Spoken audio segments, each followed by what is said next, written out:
জয় মা তারা, জয় গুরু বামদেব। রোমান্সের জন্য লাভ বার্ডস। আপনি যদি অবিবাহিত হন বা বিবাহের জন্য বিশেষ আগ্রহী হন, তাহলে আপনার শোয়ার ঘরে হাঁসের চিত্র ঝুলিয়ে রাখুন।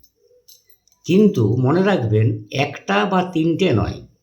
যদি আপনি একটা হাঁসের চিত্র ঝুলিয়ে রাখেন, তাহলে বোঝাবে যে আপনি অবিবাহিতই থেকে যাবেন। আর যদি তিনটা ঝুলিয়ে রাখেন, তাহলে আপনার বিয়েতে কোনো তৃতীয় ব্যক্তির অনুপ্রবেশ ঘটতে পারে। আপনি যদি কোনো বিপরীত লিঙ্গের কাউকে আকর্ষণ করতে চান, তাহলে ওই একজোড়া পাখির মধ্যে যেন একটি স্ত্রী পাখি ও অন্যটি পুরুষ পাখি থাকে। এই ব্যাপারে সতর্ক হবেন যেন দুটো মেয়ে পাখি বা দুটো পুরুষ পাখি যেমন না হয়। কিন্তু খাঁচায় আবদ্ধ পাখি কখনোই বাড়িতে রাখবেন না। খাঁচায় বন্দি হওয়া পাখি মানেই সে উড়তে অক্ষম আর উচ্চাশার অভাব। তোমাদের পাশে আছি, সকলে ভালো থেকো। আমার ভিডিও ভালো লাগলে পাশে থেকো। রাধা রাধা।